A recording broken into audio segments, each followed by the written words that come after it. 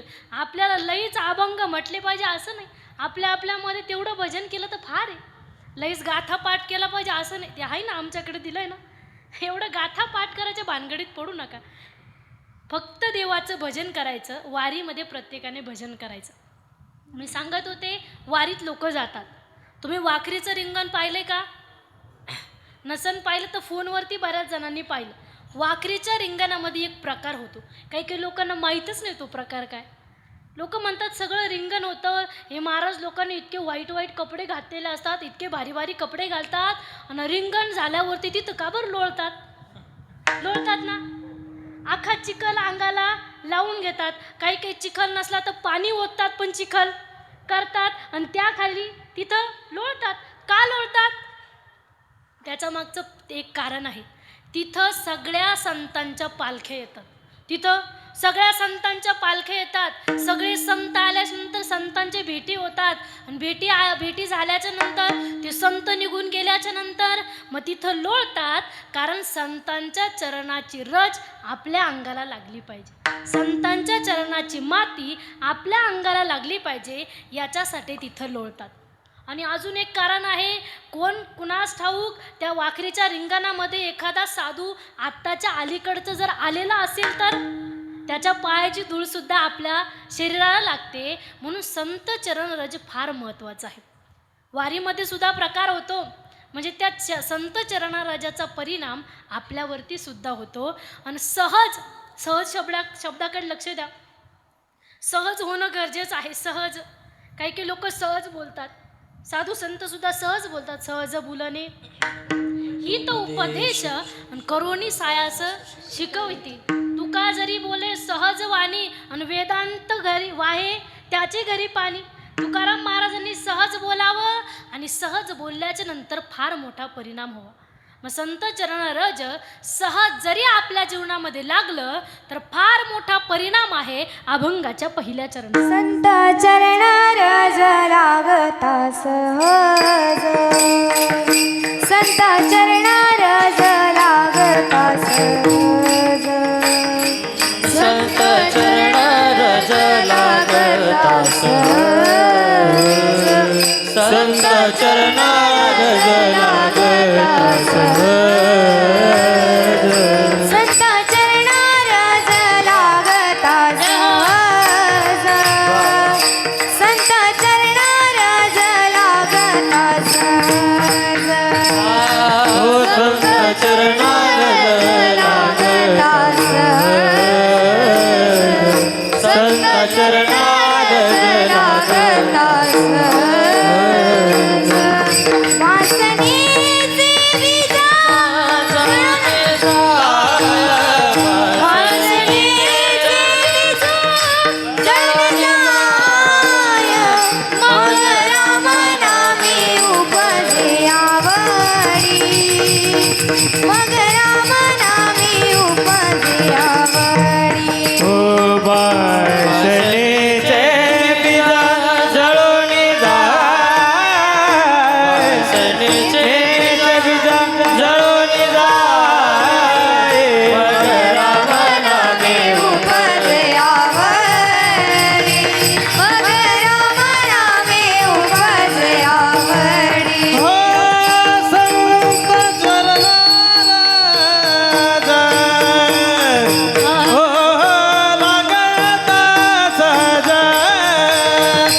संत चरण रज लागता सहज वासनेचे बीज जळून जाय. त्यांच्या वयातल्या पोरांना पोरीनं फार कोड्या करतात. फार त्या ठिकाणी अतिशय गोड म्हणताय. कारण लहान पोरं फार अवघड, तुम्हाला माहिती आहे, लई अवघड. काय झालं माहिती का एकदा? हा सांगू का? हा लई शांत बसले. काय झालं माहिती का एकदा? एक मराठी शाळेमध्ये एक पोरग होतं.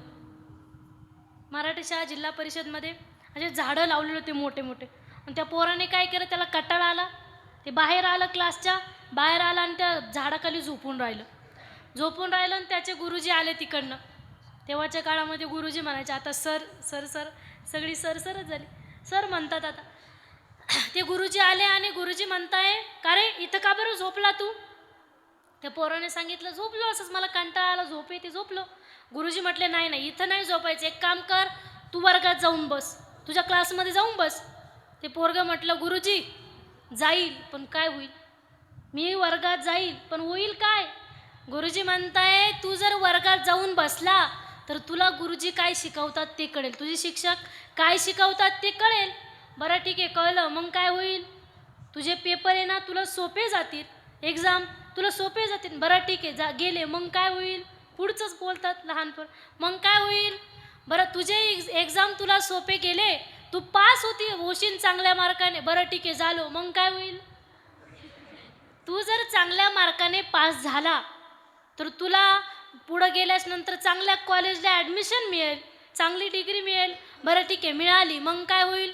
मग तुला जर चांगल्या कॉलेजला तुझं ॲडमिशन असलं, चांगल्या कॉलेजची जर तुझ्याकडे डिग्री असली, तर मग तुला चांगल्या ठिकाणी नोकरी मिळेल, जॉब मिळेल. बरं ठीक आहे, मिळाली, मग काय होईल? तुला चांगली नोकरी मिळाली तर मग तुझं लग्न होईल, चांगली नोकरी तर चांगली छोकरी मिळेल, बरोबर ना? तुला छोकरी मिळेल, तुझं लग्न होईल. बरं ठीक आहे, मग झालं, मग काय होईल? तुझं लग्न झालं, तुझ्याकडे जास्त पैसे असले तर मग एक काम करशील, तू मोठा बंगला बांधशील, तुझी प्रॉपर्टी वाढेल. बरं ठीक आहे, वाढली, मग काय होईल? तुझा मोठा बंगला झाला, चांगला बेडरूम झाला, तर मग तू त्या बेडरूममध्ये चांगला झोप. गुरुजी आता काय करतोय? कळते ना? एवढं फिरून येऊन जर झोपायचंच आहे, मग झोपू दे ना आता. फार विचित्र पोरं असतात.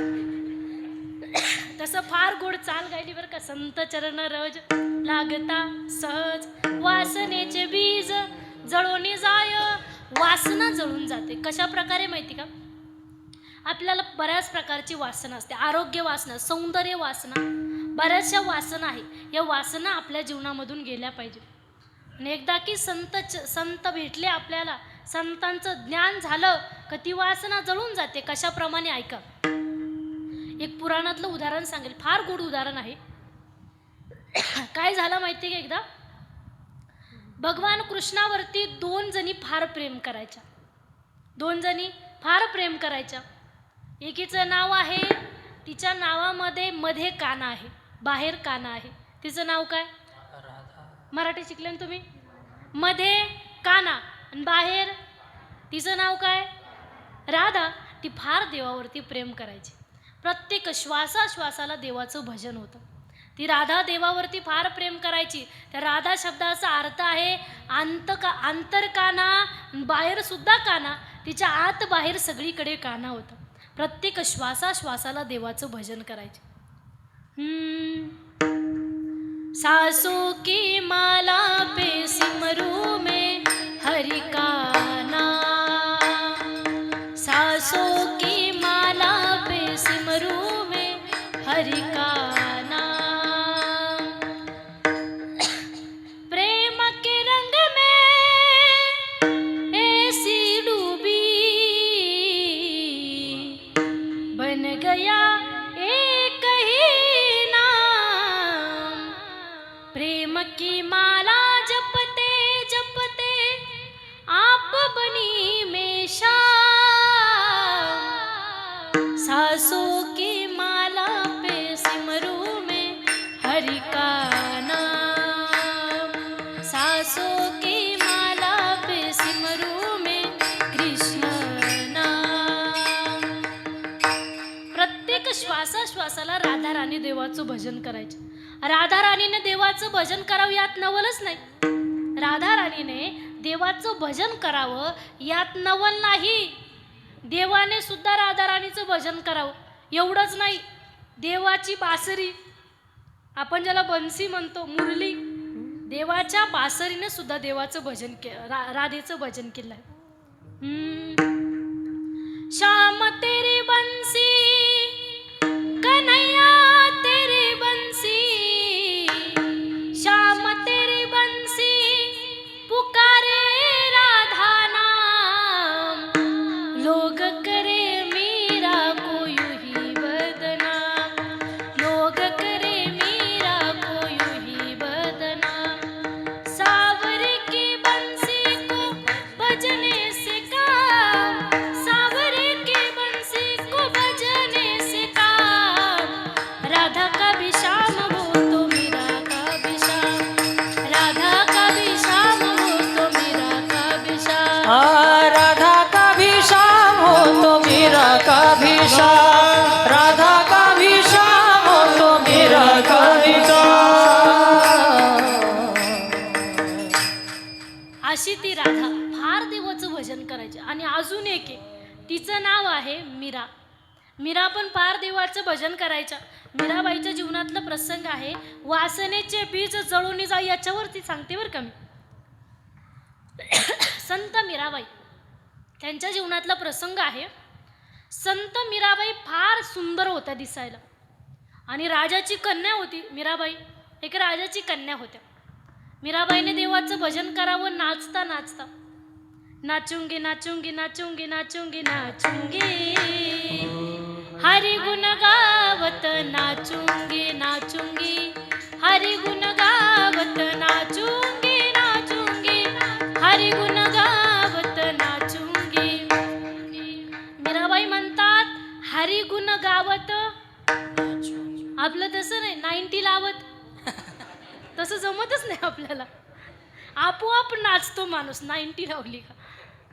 पण मीराबाई म्हणतात हरी गुण गावत नाचूंगी, पग घुंगरू बांध मीरा नाची रे, पग घुंगरू बांध मीरा नाची रे, लोग कहे मीराबाई रे बावरी, बाप कहे कुल नासी रे, पग घुंगरू बांध मीरा नाची रे.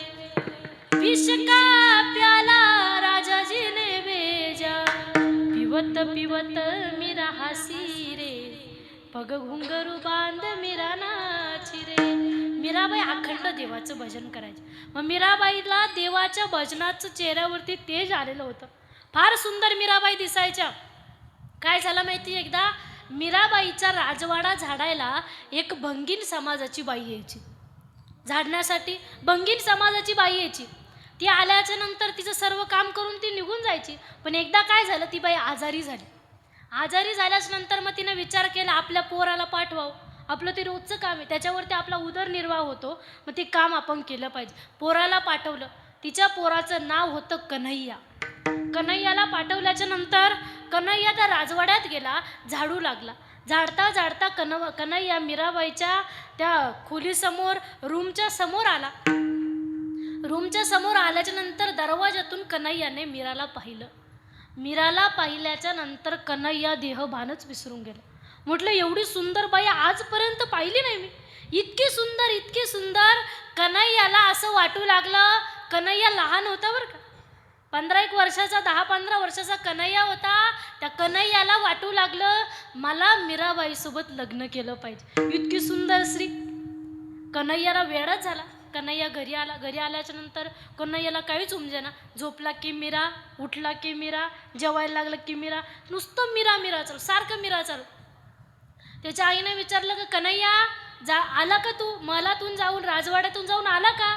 तो म्हणायचा मीरा. कन्हैया जेवण करतो का, मीरा. कन्हैया पाणी पितो का, मीरा. कन्हैया आंघोळ कर, मीरा. सारखं मीरा चालू. मग आईला वाटलं काय नेमकं झालं काय पोराला. त्या आईने विचारलं कन्हैया तुला झालं काय. कन्हैयानं सांगितलं आई मी गेलो होतो ना राजवाड्यात, राजवाडा झाडायला, तर मी मीराला पाहिलं, ती इतकी सुंदर होती, मला असं वाटतंय तिच्यासोबत लग्न करावं. त्याच्या आईनं त्याचं तोंडच दाबलं. म्हटले वेडा झालास का काय, इथं बोलला, दुसरीकडं बोलू नको, ती राजाची कन्या आहे आणि आपण त्यांचं राजवाडा झाडण्यासाठी जातो. आपली त्यांच्यासमोर काहीच नाही. तू ते काही तोंडातून काढू नको. आता इथं बोलला, दुसरीकडे जर बोलला तर तुला मारून टाकतील. ते राजाचे सैनिक तुला मारतील. दुसरे तिसरीकडे बोलू नको. पण ते सोडीनच सारखं मिरामिरा करायचं. मग त्या बाईला जरा टेन्शनच वाटलं. मग 2-3 दिवसांनी तिची तब्येत बरी झाली. ती गेली राजवाडा झाडण्यासाठी. कायमची राजवाडा झाडायला यायची, पण ती आनंदात राहायची. आता जरा नाराज होती. का तर एकुलते एक मुलगा होता. आईचा तेवढाच आधार होता, दुसरा आधार नाही. तिला जरा ती चिंताच वाटायला लागली. मीराबाईने पाहिलं, म्हटले तुम्ही रोज येतात, फार आनंदात राहतात, आज झालं काय? मीराबाई संत होत्या आणि संतांना समोरच्या अंतःकरणामधलं दुःख तेव्हाच कळतं. मीराबाई म्हटले, मावशी नेमकं तुम्हाला झालं काय? त्या बाईनं सांगितलं. म्हटले मला काही झालं नाही. ती सांगायलाच तयार नाही. लई विचारल्याच नंतर मीराबाईला सांगते, मीराबाई तुम्हालाच सांगते, दुसरं कोणाला बोलू नका बरं का तुम्ही. मला माहिती तुम्ही कोणाला सांगणार नाही, तुम्ही काही करणार नाही, तुम्ही संत आहात, तुम्हाला सांगते, दुसरं कोणाला बोलू नका. म्हटले काय झालं? म्हटले माझा मुलगा झाडायला आला होता 2-3 दिवसापूर्वी. माझा कन्हैया नावाचा मुलगा राजवाडा झाडायला आला होता. पण तेव्हा आहे ना त्यानं तुम्हाला पाहिलं. बरं ठीक आहे, मग काय झालं? तुम्हाला पाहिलं ना, तो वेडाच झाला. तो म्हणतो तुमच्यासोबत लग्न करायचं. मीराबाई म्हणते एवढंच आहे का लग्न? ठीक आहे, करायला तयार आहे. म्हटले फक्त त्याला माझ्याकडे घेऊन या. ती बाईला इतका आनंद झाला. म्हटले आता आपल्या मुलाचा वेडेपणा थोडासा जाईल. त्याला सांगितल्याच नंतर ती घरी गेली. सांगितलं, म्हटले मीराबाई तुझ्यासोबत लग्न करायला तयार आहे, उद्या बोलवले. त्याला काहीच कळे नाही. इतका आनंद झाला, वेडाच व्हायला राहिला होता. फार आनंद झाला. त्यानं सांगितलं, आई रोज फाटके तुटके कपडे देते, उद्या चांगला नवीन ड्रेस दे. मीराबाईला भेटायला जायचं आहे मला. तो सकाळी सकाळी उठल्याच्या नंतर त्याने आंघोळीला पाणी घेतलं. सारखं इतके हातपाय घसत होता, फार गोरं दिसायचं होतं त्याला. हा साबण लाव, तो साबण लाव, आंघोळ करत होता. फार छान आंघोळ केली, नवीन कपडे घातले, अत्तर सेंट वगैरे मारला आणि मीराबाईकडे निघाला. मीराबाईकडे गेल्याच्या नंतर मीराबाईच्या समोर कन्हैया आला. मीराबाईने सांगितलं, कन्हैया तुझ्यासोबत लग्न करायला मी तयार आहे, मी तुझ्यासोबत लग्न करायला तयार आहे. पण एक काम कर म्हटले माझ्यासाठी, फक्त एवढी कृष्ण मूर्ती घेऊन जाय. फक्त 8 दिवस हिच्याकडे एकटक बघत राह, हिच्याकडे तू बघत राह आणि कृष्ण कृष्ण भजन करत राह. फक्त 8 दिवस. आणि तुझी जर नजर इकडं तिकडं झाली तर तुझ्यासोबत लग्नच नाही करणार. मग ते मूर्ती घेऊन आला. घरी आल्याच्या नंतर एका जागेवरती मूर्ती ठेवली. तो एका जागेवरती बसला आणि 8 दिवस एकटक त्या मूर्तीकडे बघतोय, कृष्ण कृष्ण भजन करतोय. 8 दिवसाने मीराबाईने हार घेतला. असाच होता बरं का. हार घेतला आणि हार घेऊन निघाल्याच्या नंतर सगळी वरात निघते तशी मागं सैनिक वगैरे. मीराबाई हार घेऊन निघाल्या. कन्हैयाने मीराबाईला लांबून पाहिलं. लांबून पाहिल्याच्या नंतर मीराबाईमध्ये कन्हैयाला कृष्ण दिसायला लागला. मीराबाईमध्ये कृष्ण दिसायला लागला. मीराबाई जसं जवळ येत होत्या, घडीत मीराबाई, घडीत कृष्ण, घडीत मीराबाई, घडीत कृष्ण. जवळ मीराबाई आल्याच्या नंतर मीराबाईने कन्हैयाला सांगितलं, आता आपल्याला लग्न करायचं, आता लग्न करायचं. कन्हैयाने सांगितलं, आता जमणार नाही, आता तुम्ही मला मीराबाई दिसत नाही, आता तुम्ही मला कृष्ण दिसताय, मी लग्न करू शकत नाही. कन्हैयाला रडू आलं. कन्हैयाने मीराबाईला सांगितलं, मीराबाई तुम्ही जो मला उपदेश केला, तुम्ही जे मला ज्ञान दिलं, त्या ज्ञानाच्या मार्फत माझ्या अंतःकरणामधली जी वासना होती, ती वासना नुसती जळाली नाही, मुळासकट जळून गेली. आता मला सगळीकडे कृष्ण दिसतोय, सगळी पृथ्वी कृष्णमय झाली आहे. मला आता लग्न करायचं नाही. वासनेचे बीज जळून जाय, वासनेचं बीज जळून जातं जेव्हा संतांचं ज्ञान होतं. मग एकदा की वासना जळून गेली, तो मनुष्य काय करतो? अभंगाच्या दुसऱ्या मगर मना में उपजे आवडी, मगर मना में उपजे आवडी, मगर मना में उपजे आवडी, मगर मना में उपजे आवडी. ओ मगर मना में उपजे आवडी, मगर मना में उपजे आवडी, मगर मना में उपजे आवडी, मगर मना में उपजे आवडी. सुख खडो खडी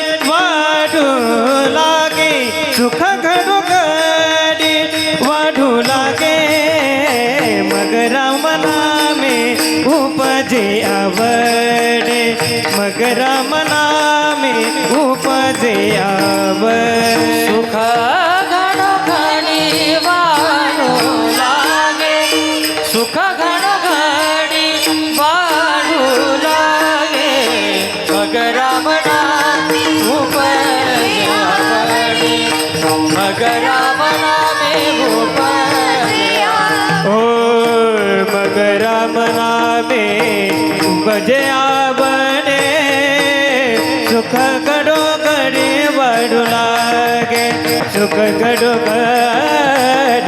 वाढू लागे सुख घडोघडी वाढू लागे मग राम नामे उपजे आवडी सुख घडोघडी वाढू सुख घडोघडी वाढू लागे सुख घडोघडी वाढू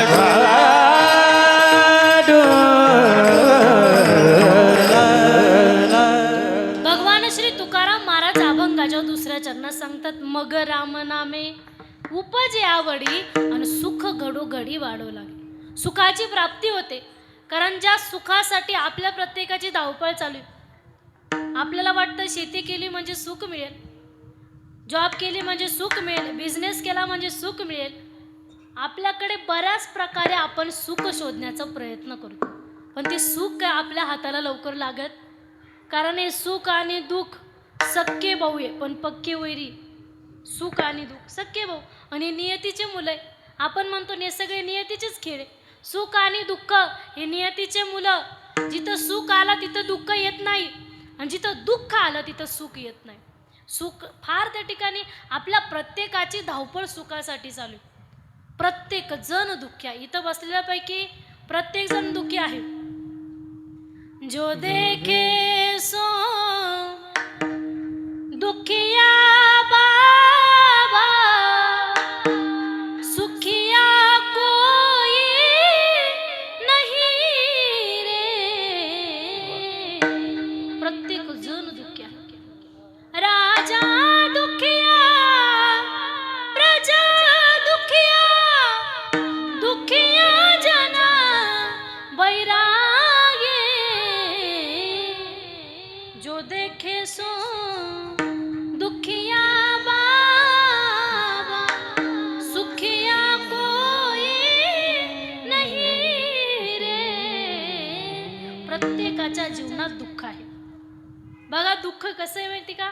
या संसारामध्ये आपल्याला वाटतं लय सुख आहे, पण या संसाराने दुःखरूपी संसाराने सुखाचे कपडे घातले म्हणून वाटतं संसारात फार सुख. 2 मिनिटात उदाहरण सांगेन. काय झालं माहिती आहे. एकदा तुम्हाला सांगितलं सुख आणि दुःख सख्खे भाऊ आहे. एकदा काय झालं, दोघं पण खेळत होते आणि सख्खे भाऊ पण तिथे दिसायला बी सारखेच आहे. इथं बसलेल्यापैकी प्रत्येकाच्या चेहऱ्यावरती इथं बघा तुम्ही बघितल्याच नंतर कळतच नाही कोण सुखी कोण दुःखी. कळतं का. माझ्या सगळं तुमच्या सगळं कळतच नाही कोण सुखी कोण दुःखी, कारण ते दिसायला सारखेच आहे. सख्खे भाऊ आहे, जुडवा आहे, ते एक सारखे दिसतात. ते दोघं खेळायला गेले होते मित्रांसोबत. सुख आणि दुःख मित्रांसोबत खेळायला गेले. खेळता खेळता मग ते मित्र काय करायचे माहिती का, सगळे सुखासोबतच खेळायचे, दुःखासोबत कुणी खेळायला तयार. आपल्याला पण जर विचारलं तुम्हाला सुख पाहिजे का दुःख पाहिजे, आजी काय पाहिजे, सुख दुःख नको. त्यांनी पण तसंच केलं, आम्हाला सुखच पाहिजे दुःख नको. सगळे सुखासोबत खेळायचे. दुःखाला जरा दुःख झालं, अंतकरण त्याचं दुखावलं. म्हटलं आता आईकडे गेलं पाहिजे. आईकडे गेलं, आईला सांगितलं आई मला पण वाटतं लोकांसोबत खेळलं पाहिजे, मला पण वाटतं प्रत्येकाच्या जीवनात गेलं पाहिजे, नाही तर आपल्या मनावर होतं सुख पाहिजे का दुःख पाहिजे, पण दुःखाची इच्छा आहे आपल्या जीवनात आलं पाहिजे. ते म्हटले मला पण जाऊ वाटतं, मला पण खेळावं वाटतं. आईनं सांगितलं एक काम कर, सुखाला घरात बोलून घे. सुखाला घरात बोलावलं, दुःखाला घरात घेतलं. आईने दरवाजा लावला. आईनं काय केलं, सुखाचे कपडे काढले दुःखाला घातले, दुःखाचे काढले सुखाला घातले. म्हटले जा आता खेळायला. खेळायला आल्याच्या नंतर त्या पोरांनी काय केलं, दुःखालाच सुख समजून त्याच्यासोबत खेळायला लागले. ना आजपर्यंत तेच चालू आहे आपलं. या दुःखरूपी संसाराने सुखाचे कपडे घातले म्हणून आपल्याला वाटतं संसारात फार सुख आहे, म्हणून आपण त्याच्यासोबत खेळतोय.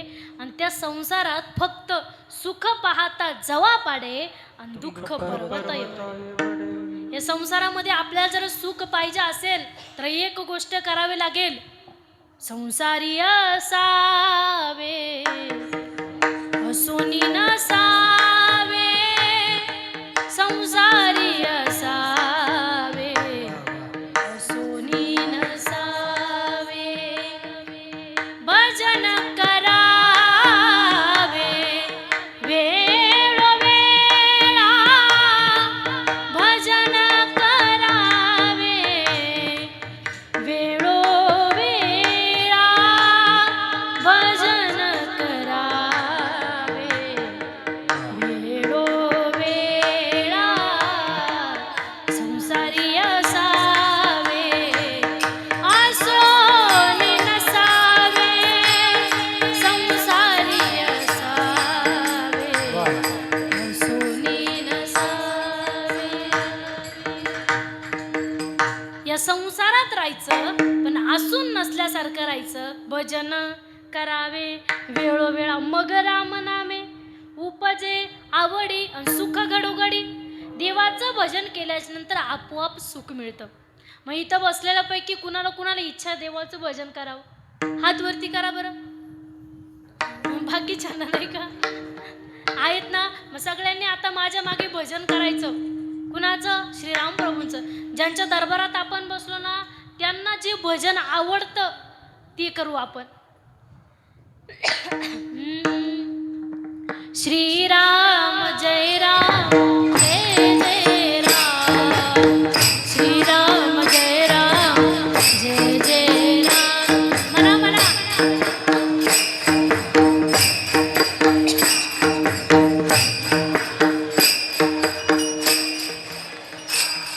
जोरात म्हणा. वा वा.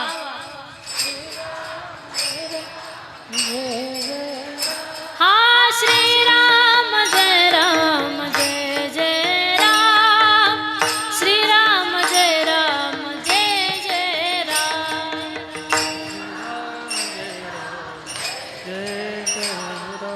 श्रीराम जय राम जय जय राम. हा श्रीराम जय राम जय जय राम, श्रीराम जय राम जय जय राम. जय राम श्री राम जय. हा श्रीराम जय राम जय जय राम, श्रीराम जय राम जय जय राम. श्रीराम जय राम जय जय राम, श्रीराम जय राम जय जय राम.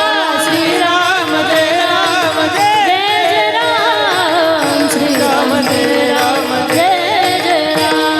श्रीराम जय राम जय राम, श्रीराम जय राम जय जय राम जय राम. केलं ना भजन? मागच्यांनी केलं का? असं नाही केलं ना पुढच्यांनी उक्त घेतलं आणि मागच्या रोजाने आल्या. असं नाही केलं ना, प्रत्येकीने केलं ना भजन. हा, भजन केल्याच नंतर आनंद मिळतो. मिळाला ना सुख आनंद भेटला की सुख मिळणारच. अंतकरण आपोआप सुखावतं. सुख घडोघडी वाढू लागे. हे भजन आपण करू यात नवल नाही. रामायणामधला प्रसंग आहे. हे भजन एका पक्षानं केलं. त्या पक्षाचं नाव माहिती तुम्हाला? रावण आला, सीता मातेला घेऊन निघाला. हा, आलं ना लक्षात? जटायू. आपल्या नाशिक जिल्ह्यामध्ये गाव आहे सर्व तीर्थ टाकेत. त्या टाकेतला तो प्रसंग घडलेला आहे. रावण आला, सीता मातेला वायू मार्गाने घेऊन निघाला. घेऊन निघाल्याच नंतर कुण्यातरी एका पक्षाने पाहिलं, जटायू नाव होतं त्याचं. त्या पक्षाने पाहिलं एका मातेचं अपहरण झालं. त्याला माहीत नव्हतं सीता माता आहे का कोण, माहीत नाही. एका मातेचं अपहरण झालेलं आहे आणि तिच्या मदतीसाठी आपण गेलं पाहिजे. त्याच्यामधून आपण एक गोष्ट घेण्यासारखी आहे.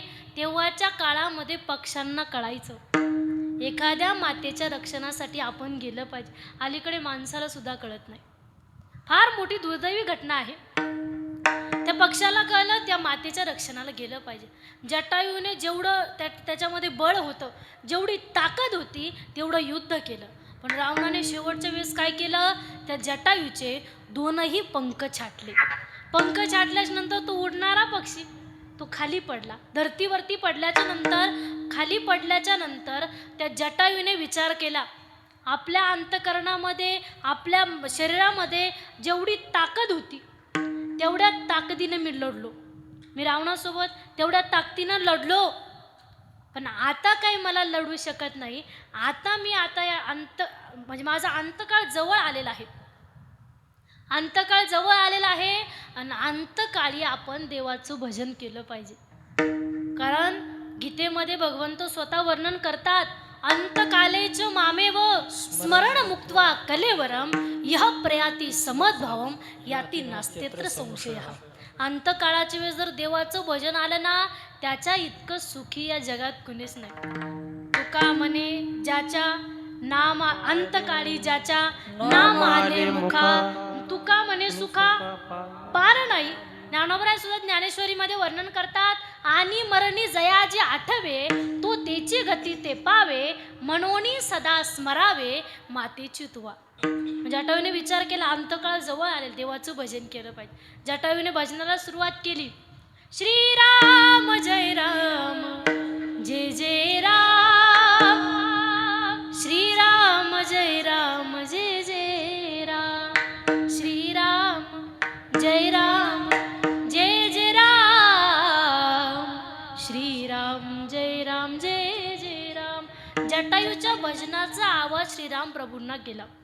श्रीराम प्रभू तिथं त्या ठिकाणी त्या अरण्यामध्ये फिरत होते. झाडांना विचारायचे, माझी सीता पाहिली का? वेलींना विचारायचे, माझी सीता पाहिली का? कुणी पण दिसलं का त्यांना विचारायचे, माझी सीता पाहिली का? ते भजन ऐकू आलं. त्या भजनाच्या आवाजाकडे श्रीराम प्रभू गेल्याच्या नंतर जटायूला आपल्या मांडीवरती घेतलं. विचार करा, जटायूला मांडी दिलेली भगवान श्रीराम, जी मांडी स्वतःच्या बापाला मिळाली ती जटायूला दिली. जटायूला मांडी दिली. जटायूला सांगितलं, जटायूनं सगळं प्रसंग सांगितलं. म्हटले त्या रावण आला होता वायुमार्गाने, सीता मातेला घेऊन गेला आणि युद्ध करता करता मी त्या ठिकाणी जमिनीवरती कोसळलो. सगळं सांगितल्याच्या नंतर श्रीराम प्रभूंनी विचार केला, एक काम कर, तू फार मोठं काम केलं माझ्यासाठी, माझ्या बायकोला वाचवण्यासाठी तू फार मोठं काम केलं आहे. एक काम करतो आता, मी तुझे पंख आहे ना परत जोडून देतो. कारण मी देव आहे, अख्ख्या जगाचा मालक आहे. म्या बोलविल्या वेदू बोले, म्या चालविल्या सूर्य चाले, म्या हलविल्या प्राणू हाले, जो जगा ते चाले. ऐसा नर जो समर्थू तो मी जगाचा नाथू, आणि गगना ऐसा साक्षीभूतू तोही मीच. ज्ञानोबराय ज्ञानेश्वरी तू वर्णन करतात, तुझिया सत्तेने वेदासी बोलणे, सूर्यासी चालणे तुझिया बळे. ऐसा तू समर्थ ब्रह्मांडाचा धनी, न वर्म हे जाणवणी शरण. अख्ख्या जगाचा मालक आहे, माझ्या सत्तेने अख्खं जग चालतं. चाले हे शरीर कुणाची सत्तेने, कोण बोलावी ते हरिविन. त्या सगळं जग माझ्या सत्तेने चालतं. मी एक काम करतो आता, तुझे पंख आहे ना मी तुला परत देतो. एक काम कर, मी पंख दिल्यास नंतर तू अख्ख्या परत तुझ्या नवीन जीवनाला सुरुवात कर. जटायूने सांगितलं, प्रभू नको, मला आता पंख नको, मला आता प्राण नको, आता मला काहीच नको. मी या जगामध्ये फार भाग्यवान आहे. देवा तुम्ही मला पंख देशाल, मला मान्य, तुम्ही मला पंख देशाल, मी उडेन, मी भरारी घेईन, मी जीवन जगेल. पण याच्यानंतर कधी ना कधी मरणारच आहे. आता मेलो काही नंतर कधी ना कधी मरणारच आहे. पण ज्या वेळेस मी नंतर मरेल ना, त्यावेळेस जगाच्या मालकाची मांडी मला नसेल. मी भाग्यवान आहे. जी मांडी तुमच्या स्वतःच्या बापाला मिळाली नाही, दशरथाला जी मांडी मिळाली नाही, ती मांडी मला मिळते, एका पक्षाला मिळते. माझ्यासारखा भाग्यवान या जगात कुणीच नाही. आता मला दुसरे प्राण नको. परिणाम कशाचा आहे? भजनाचा. परिणाम भजनाचा आहे. ते भजन आपण केलं पाहिजे, त्याने सुख मिळतं. आणि मग रामनामे उपजे आवडी, सुख घडोघडी वाढो लागे. तुकाराम महाराज म्हणतात, एकदा की आपल्या जीवनामध्ये सुख आलं, देवाचं जास्त भजन केलं, देवाविषयी आपोआप प्रेम निर्माण होतं. देवाविषयी प्रेम निर्माण होतं आणि प्रेम निर्माण झाल्याच्या नंतर त्या देवाविषयी आपण रडू लागतो का? तो आपल्याला भेटला पाहिजे, कधीतरी तो आपल्याला भेटला पाहिजे, त्याची विनंती करतो आपण देवाला विनंती करतो, मनमोहन कान्हा विनंती करू दिन रे, राहत के मेरे नैन, राहत के मेरे नैन, अब तू दरस दे दो कुंज बिहारी, मनवा है बेचैन मनमोहन कान्हा विनंती करू दिन रे. आपण देवाला रात्रंदिवस विनंती करतो, तू मला भेटला पाहिजे, तुझं मला दर्शन झालं पाहिजे. याच्यामुळे आपल्या डोळ्यांमधून अश्रू येतात आणि हृदयामध्ये रामरूप प्रगट होतं. अभंगाच्या 3ऱ्या चरणात कंठी प्रेम दाटे, कंठी प्रेम दाटे, कंठी प्रेम दाटे, नयनी नीर लोटे, कंठी प्रेम दाटे, कंठी प्रेम दाटे, कंठी प्रेम दाटे, नयनी नीर लोटे, कंठी प्रेम दाटे, कंठी प्रेम दाटे, कंठी प्रेम दाटे, नयनी निरलोटे, कंठी प्रेम दाटे, कंठी प्रेम दाटे,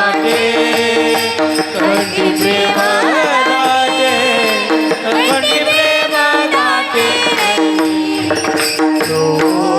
लोटे, कंठी प्रेम दाटे,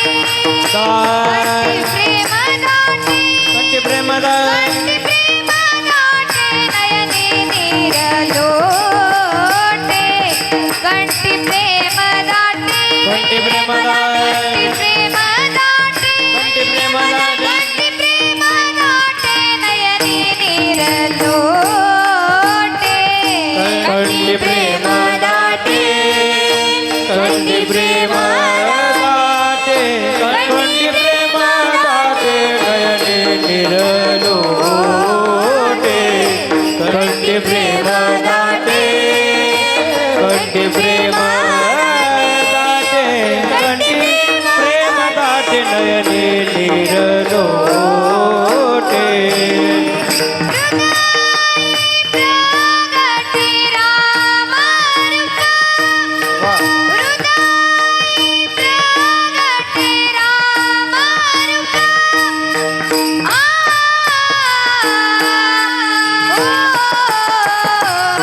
मग राम नामी, मग राम नामी, मग राम नामी उपजे आवडी, मग राम नामी, मग राम नामी, मग राम नामी उपजे आवडी.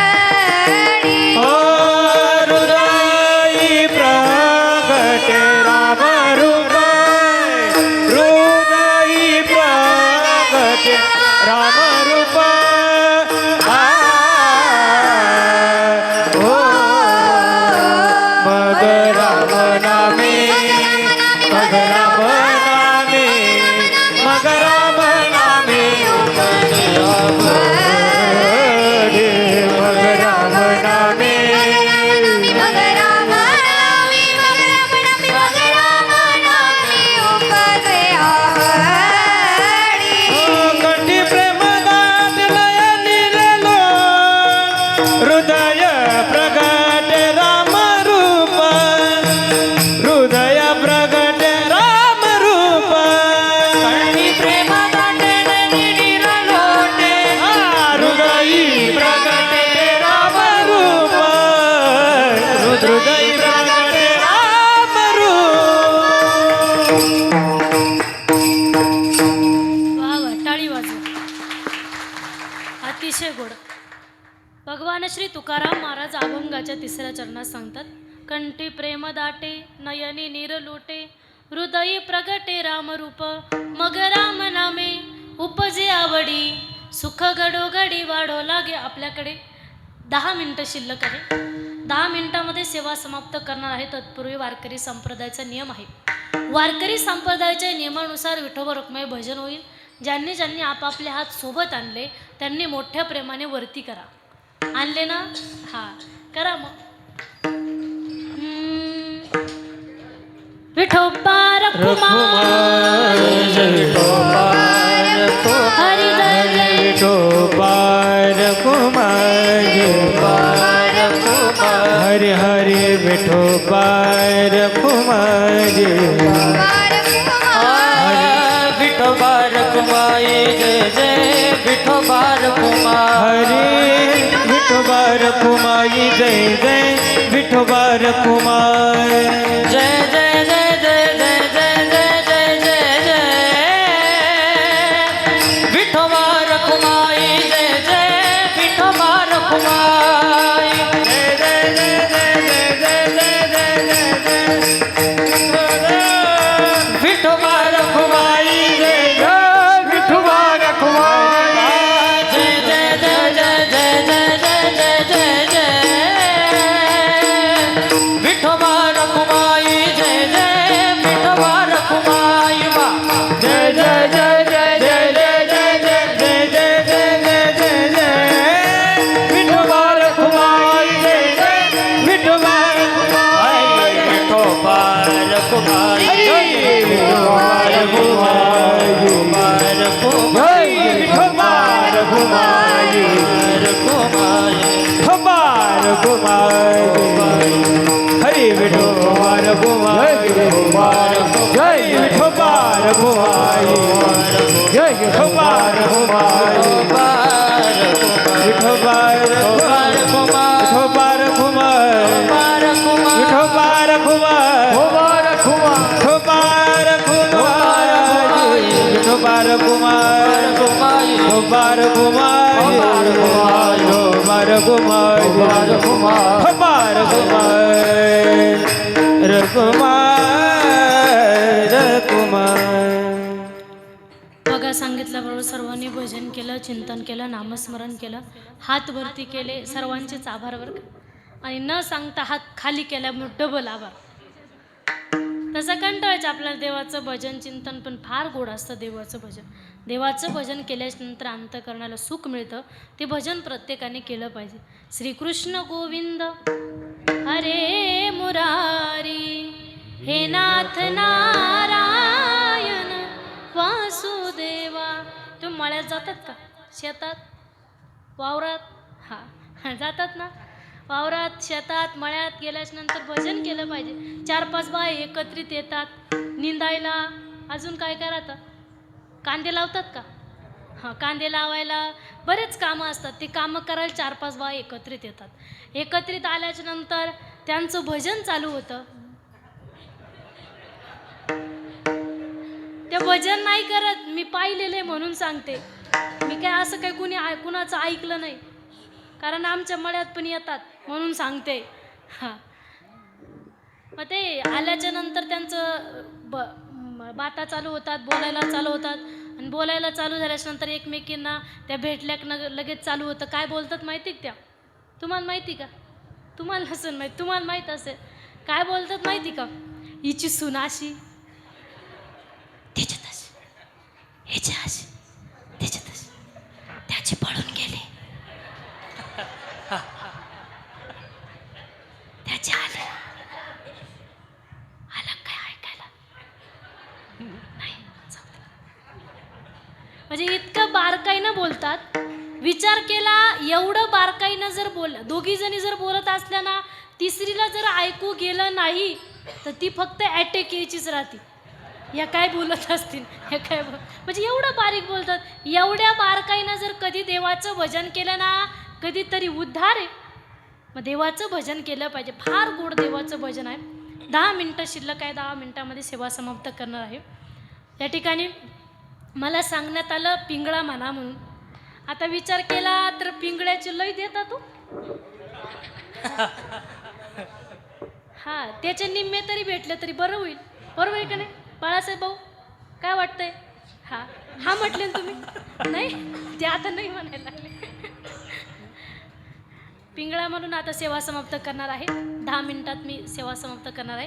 तर तत्पूर्वी जे तुकाराम महाराजांचा अभंग सेवेसाठी निवडलं होतं ते तुकोबराय शेवटच्या चरणात सांगतात. तुका म्हणे साधन सुलभ घोमटे परी उपदिष्टे पूर्व पुण्य. हे सगळं साधन सोपं आहे, सुलभ आहे, घोमटं आहे, गोड आहे. पण ते साधन, ते भजन करण्यासाठी, साधन कोणतं? भजन. ते भजन करण्यासाठी संतांचा आपल्या जीवनामध्ये सहज येण्यासाठी, सहज ज्ञान प्राप्त होण्यासाठी परी उपदिष्टे पूर्व पुण्य मग राम नामे उपजे आवडी सुख घडोघडी वाढो लागे. बघा, तुकाराम महाराज आदी करून सर्वच संतांनी आपल्याला शिकवलं. एकनाथ महाराज आदी करून ज्ञानोबराय सगळ्यांनी शिकवलं, देवाचं भजन करा. देवाचं भजन केल्याच्या नंतर सुख मिळेल, समाधान मिळेल. आणि जर तुम्ही देवाचं भजन केलं नाही, आमचं जर तुम्ही ऐकलं नाही तर आमचं काहीच जाणार नाही. एकनाथ महाराज म्हणतात, हे जरी नाही काल तरी दुसरा येईल, हे जरी नाही काल, हे जरी नाही कळलं मग दुसरा येईल, हे जरी नाही कळलं. सर्वांनी टाळी वाजवा, हात वरती करा.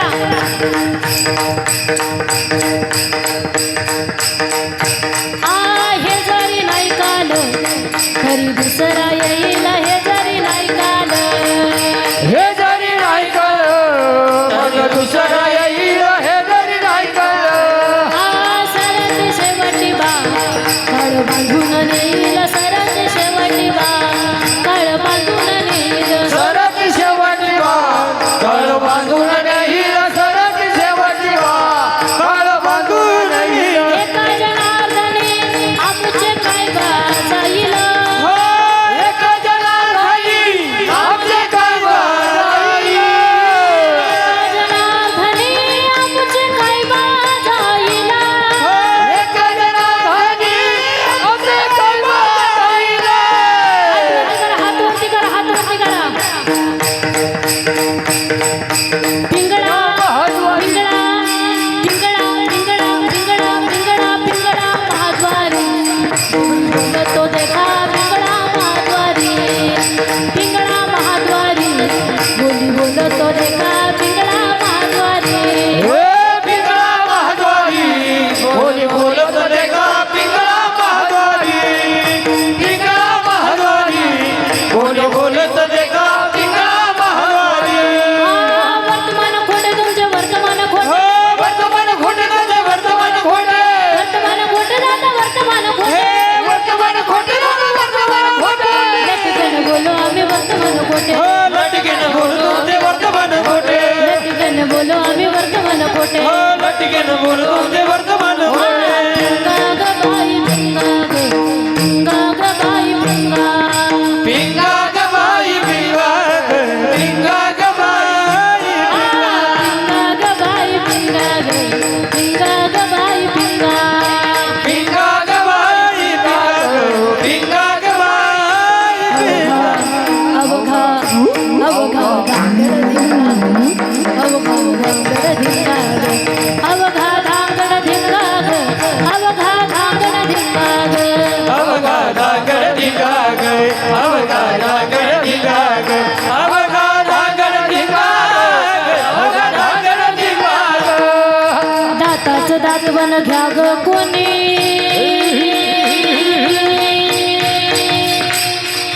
दाताचं दातवन घ्या ग कोणी.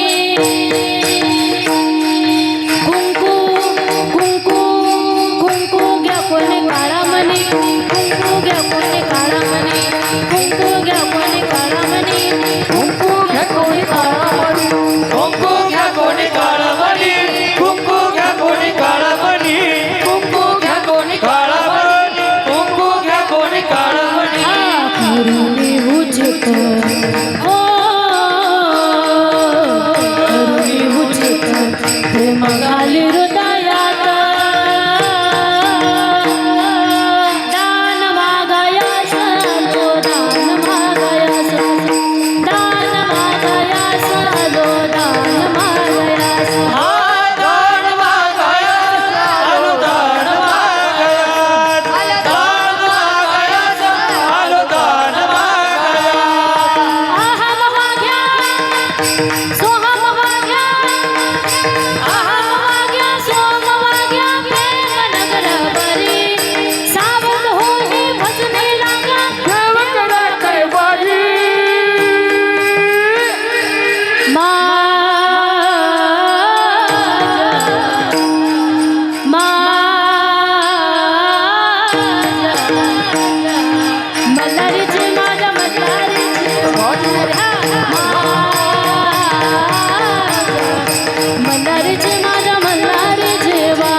बोलत देखा पिंगळा महाद्वारी हो पिंगळा महाद्वारी कोणी बोलत देखा पिंगळा हा पिंगळा महाद्वारी कोणी बोलत देखा पिंगळा महाद्वारी हा पिंगळा महाद्वारी कोणी बोलत देखा पिंगळा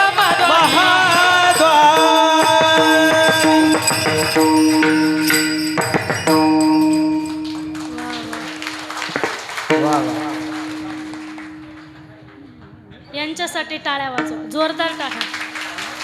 दोघंही चोपदार, फार एनर्जी त्यांच्यात. अतिशय गोड या ठिकाणी सगळंच नियोजन आहे. सर्वच ग्रामस्थ मंडळी सर्वांचेच पुनश्च एकदा आभार मानते. सर्व कोटमगावचे भजनी मंडळ असतील, हिंगणवेडेचे भजनी मंडळ असतील, जाकोरीचे, चांदगिरीचे, सगळं पंचक्रोशीमधून आले, सगळंच चाडेगाव, सगळंच पंचक्रोशीमधून आलं, सगळंच भजनी मंडळ आहेत. सर्वांचेच पुनश्च एकदा आभार मानते. सर्व चेहरे परिचयाचे आमचे वाघ काका, दात्र काका, मनोहर बाबा, इकडं असणारे गुणीजन गाय अक्षय महाराज, ऋषिकेश महाराज, त्यांचे पण आभार मानते. आमचे बाळासाहेब भाऊ आहेत, शरद भाऊ आहेत, इकडं प्रकाश दादा आहेत, कैलास दादा आहेत, विनेकरी आमचे दात्र काका आहेत, त्यांचे पण आभार. सर्वच या ठिकाणी आमचे काका पण या ठिकाणी उपस्थित आहेत. यांचं काय नाव समोर बसले? हां, अंबादास भाऊ गुगे आहेत, त्यांचे पण आभार. सर्वच या ठिकाणी बरेच चेहरे परिचय. हां बरं हां, त्यांनी सांगितलं VN नाईक संस्थेचे जे त्यांचे भाऊ आहेत, प्रकाशदादा घुगे त्यांचे ते भाऊ आहेत, अंबादास दादा, त्यांचे पण आभार. सर्वच या ठिकाणी उपस्थित. हां, मगर महाराज आहेत, कीर्तनकार आहेत, त्यांचे पण या ठिकाणी आभार मानते. अज्ञानाच्या कीर्तनात त्यांनी उभं राहावं, कारण काही ठिकाणी कीर्तनकार कीर्तनाला येतच नाही समोर बसायला, पण ते उभे राहिले. फार मोठा अंतकरण आहे, त्यांचे पण आभार मानते. साऊंड सिस्टीमवाले आमचे नवनाथ दादा आहेत, त्यांचे आभार. दोन्ही मृदुंगाचार्य ओम महाराज, सार्थक महाराज, त्यांचे पण आभार मानते. सर्वांचेच आभार मानते. महिला मंडळ, पुरुष मंडळ, तुम्ही इतक्या प्रेमाने 2 तासापासून माझी बडबड ऐकताय, सर्वांचेच आभार मानते. झालेली सेवा कुणी राहिलं नाही ना? हां, मस्के तात्या आहेत, अध्यक्ष कमिटीचे, त्यांचे पण आभार मानते. सर्वांचेच आभार मानते. झालेली सेवा ज्ञानोबराय तुकोबरायांच्या चरणी समर्पित करून सेवेला याच ठिकाणी पूर्णविराम.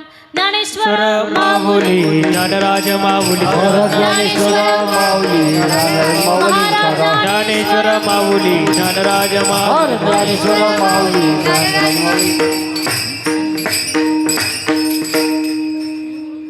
नागरी बाबा म्हणा नागरी बाबा तुका म्हणे साधन सुलभ गोपटे. तुका मने साधन सुलभ गोबटे.